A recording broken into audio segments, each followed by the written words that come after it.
ओम शांति। अगला जो आज का हमारा चैप्टर है, जिसमें हमें हमारे घर की पहचान दी जाएगी। परमात्मा को त्रिलोकीनाथ कहते हैं। त्रिलोकीनाथ अर्थात तीनों लोकों के स्वामी।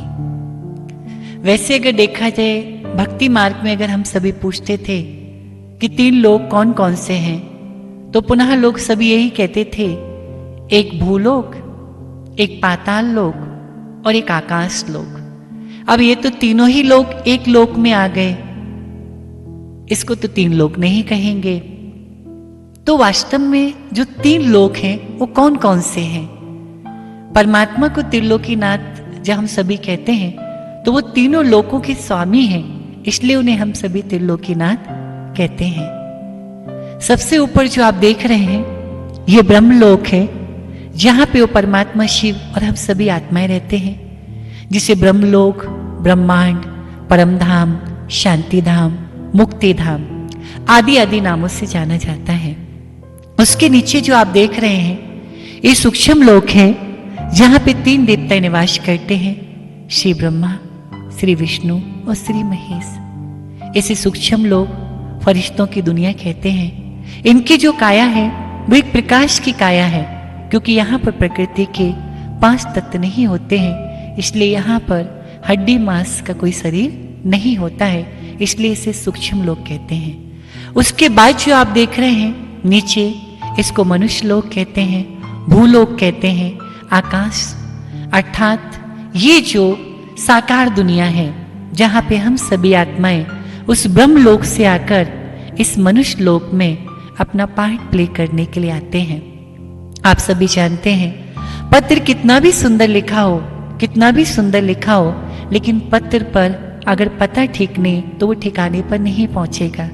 ऐसे कितनी भी भक्ति पूजा पाठ हम सभी कर लें, लेकिन जब तक हमें अपने घर का क्लियर पता नहीं तो हम भी वहां पर नहीं पहुंचेंगे। आप सभी जानते हैं कि जिस प्रकार से आज वर्तमान समय संसार का हर एक व्यक्ति उस परमात्मा की खोज में लगा हुआ है। देखा जाए तो लोग दुनिया में कहते हैं कि भगवान 4 धाम में हैं, यहाँ जाते वहाँ जाते हैं, लेकिन वास्तव में देखा जाए तो भगवान जो उनका घर है, जिसे हम सभी लोग कहते हैं परम धाम।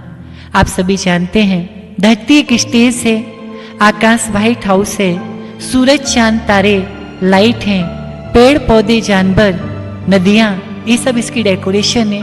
हम सब एक्टर हैं जो सृष्टि रूपी रंग मंच पर अपना पार्ट प्ले करने के लिए आए हैं। हम सभी आत्माएं उस ब्रह्म लोक से इस मनुष्य लोक में किस लिए आए हैं? आप सभी बताएंगे हम सब लोग इस संसार में किस लिए आए हैं? क्या जवाब देंगे सभी? तो पुनः सभी यही कहते हैं कि हम इस संसार में कर्म करने के लिए आए हैं, लेकिन वास्तव में हम इस संसार में सिर्फ कर्म करने के लिए नहीं आए हैं, हम सभी श्रेष्ठ कर्म करने के लिए आए हैं। इसलिए कहते हैं ना, आप सभी जानते हैं कि संसार एक सपना है, वो परमात्मा ही अपना है। जिस प्रकार से आंखें बंद हैं, हम देखते हैं गाड़ी है, बंगला है, धन है, दौलत है, रूप है और शोहरत है।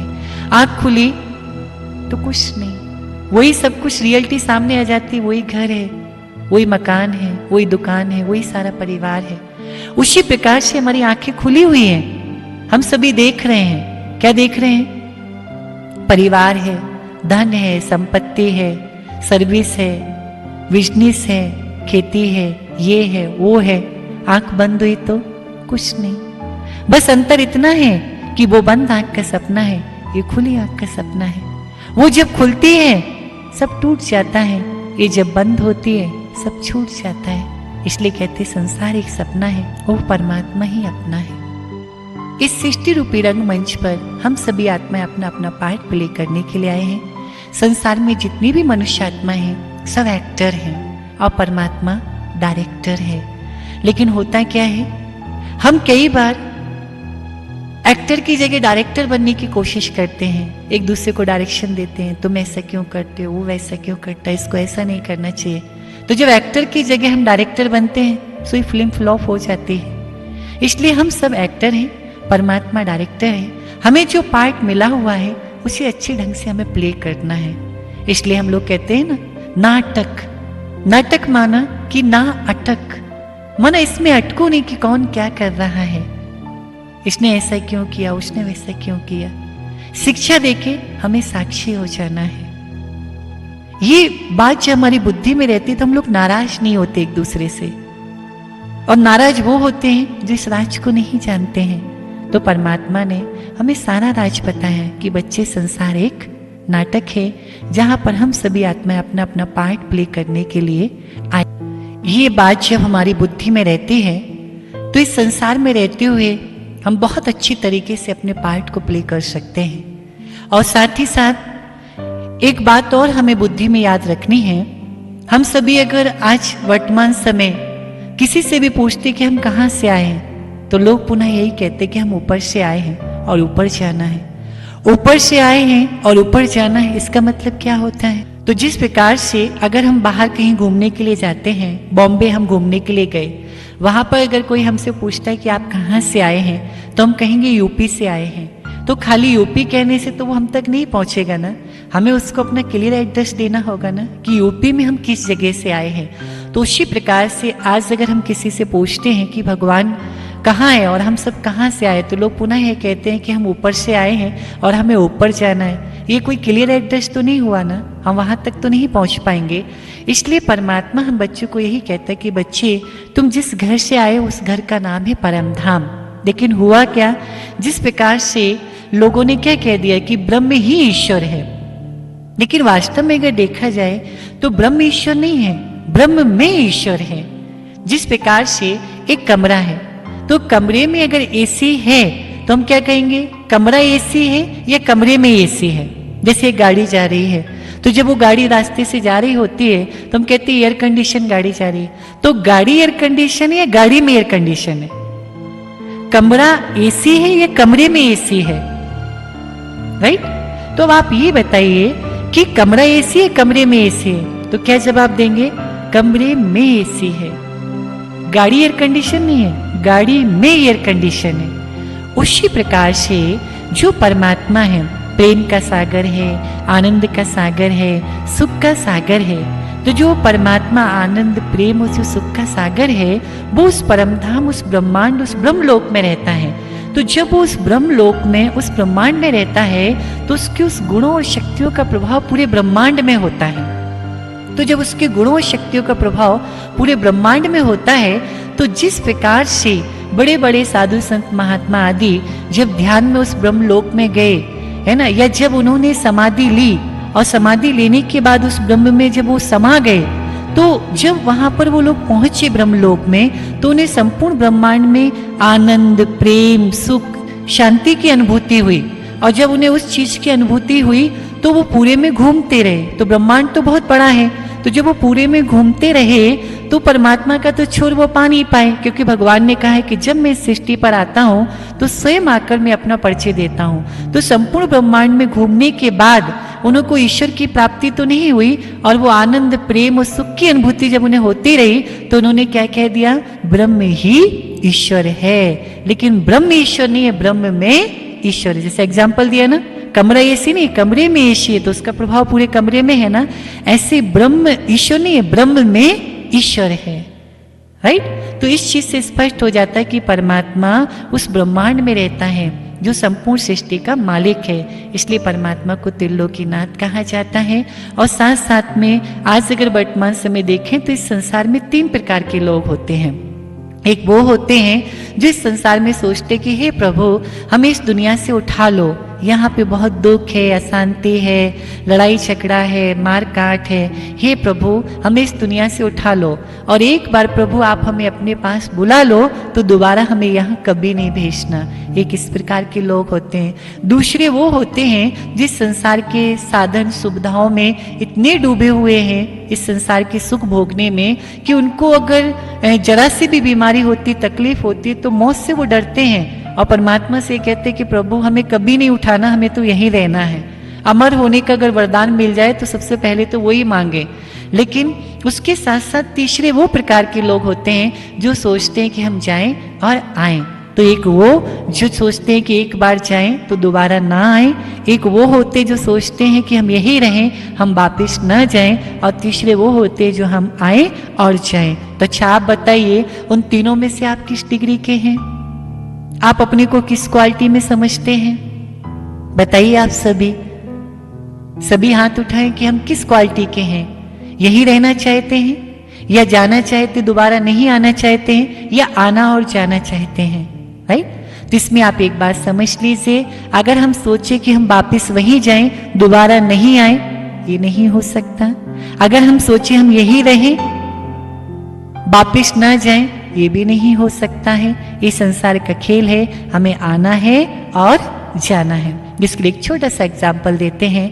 एक 3 माले की बिल्डिंग थी, वहां पर एक बच्चा अपने पिता के साथ खड़ा हुआ था, और वहां पर जब वो नीचे देखता है कि बहुत सारे बच्चे वहां पर एक प्लेग्राउंड में खेल रहे हैं, तो वो बच्चा अपने पिता से कहता है कि पिताजी मुझे भी खेलने के लिए जाना है।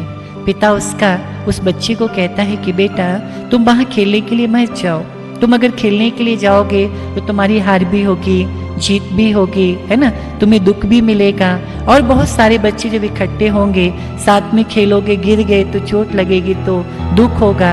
लेकिन वो बच्चा नहीं मानता है, कहता नहीं मैं तो जाऊंगा। तो बच्चा ऊपर से आता है, नीचे प्लेग्राउंड में खेलता है। शुरू में तो उसे बड़ा अच्छा लगता है, लेकिन जैसे जैसे और बच्चे आते जाते हैं, साथ में काफी भीड़ भाड़ हो जाती है, बच्चे को खेलते खेलते उस गिर जाता है और चोट लग जाती है। अब वो रोने लगता है, फिर पिताजी को बुलाता है कि पापा पापा। तो जब उसके पापा आते हैं और उसको कहते हैं कि बेटा तुम्हें मैंने कहा था ना कि मत जाओ, लेकिन तुम नहीं माने ना। तो बेटा कहता है अपने पापा से कि नहीं नहीं, आपने बिल्कुल सही कहा था, अब मैं दोबारा यहाँ पे नहीं आऊंगा। ये लोग बहुत गंदे हैं, ये लोग बेईमानी करते हैं, ये लोग किसी को कुछ समझते नहीं हैं, है ना, मैं अब दोबारा नहीं आऊंगा। ऐसे पापा से प्रॉमिस करके चला जाता है वापस। जब ऊपर जाता है, दूसरा दिन होता है, फिर बहुत सारे बच्चे उस प्लेग्राउंड में खेलने के लिए आते हैं। फिर वो ऊपर से देखता है। तो अब आप ही बताइए कि वो बच्चा आएगा या नहीं आएगा? क्या जवाब देंगे? आएगा या नहीं आएगा? बताइए, आएगा ना? इससे स्पष्ट होता है कि बच्चे का मन मानने वाला नहीं है। ऐसे हम भगवान के घर में रहते हैं, हम यही कह के जाते कि दोबारा हम इस संसार में नहीं आएंगे, यहाँ बहुत दुख है, बहुत अशांति है, ऐसे कह के हम जाते हैं। लेकिन फिर जब संसार का खेल शुरू होता है तो फिर हमारा दिल होता है कि हम फिर जाएं। तो हमें आना है और जाना है, लेकिन जिस सांस से आए थे उसी सांस से हमें जाना है। ये चीज हमें अपनी बुद्धि में याद रखनी है। तो परमात्मा हम बच्चों को यही कहता है कि बच्चे इस संसार में रहते हुए अच्छे ढंग से अपना पार्ट प्ले करना है, क्योंकि जो संसार का ये ड्रामा है ना, इस नाटक में हर एक आत्मा यूनिक है। जैसे हम आपसे पूछते हैं आज संसार में कितने अजूबे हैं, कितने अजूबे इस संसार में, तो क्या जवाब देंगे? कितने अजूबे हैं? 7 अजूबे हैं, 8 अजूबे हैं, कितने अजूबे हैं? तो जिस प्रकार से कहते हैं आगरा का ताजमहल है, दिल्ली की कुतुब मीनार है, चीन की दीवार है, जो चीज एक है दूसरी नहीं है उसको अजूबा कहते हैं ना। तो अच्छा आप एक चीज बताइए कि संसार में आज 700-800 करोड़ लोग हैं, राइट? तो 700-800 करोड़ लोग जो इस संसार में हैं उसमें से हम भी एक हैं, बरोबर है ना? तो हम आपसे पूछते हैं कि जो संसार में इतने 700-800 करोड़ हैं, आप जैसा दूसरा कोई होगा इस संसार में? आप जैसा फीचर, आप जैसा फ्यूचर, आपके जैसा वॉइस, आपकी जैसी नेचर किसी दूसरे की होगी? नहीं हो सकती ना। तो आप जैसा जब इस संसार में दूसरा कोई नहीं, तो आप अपने आप में क्या हो गए? एक अजूबा हो गए ना, एक इंपॉर्टेंट हो गए ना। तो इस सृष्टि पर हर एक आत्मा की अपनी वैल्यू है। हम लोग भोजन बनाते हैं, 80 रुपीज किलो अगर हम उसमें ऑयल डालते हैं तो 8 रुपए केजी सॉल्ट भी तो डालते हैं ना। अब ये तो नहीं है कि 80 रुपए किलो वाला हमने उसमें तेल डाल दिया तो 8 रुपए किलो वाला नमक क्यों डालें, ऐसा तो नहीं है ना। तेल का अपना महत्व है, नमक का अपना महत्व है। पेचकस का काम पेचकस करेगा, पिलास का काम प्लास करेगा। उसी प्रकार से इस संसार में हर एक आत्मा की वैल्यू है। सभी संसार की मनुष्य आत्माएं बहुत विशेष हैं, इसलिए परमात्मा जब हम सभी आत्माओं को देखता है तो हर एक आत्मा की विशेषता देखता है। तो इस संसार में रहते हुए इस बात को जब हम बुद्धि में रखेंगे तो हमारा जीवन बहुत ऊंचा और श्रेष्ठ बन जाएगा। लेकिन लास्ट में अगर हम ठीक से नहीं चले तो क्या कहते हैं, न मंदिर का पता होगा न मस्जिद की बिना होगी, न मंदिर का पता होगा न मस्जिद की बिना होगी, जमी तावेर की होगी समा फौलाद का होगा, आदम तख्त पर होगा और खुदा इंसाफ पर होगा। अब आप बताइए उस टाइम आप क्या करेंगे?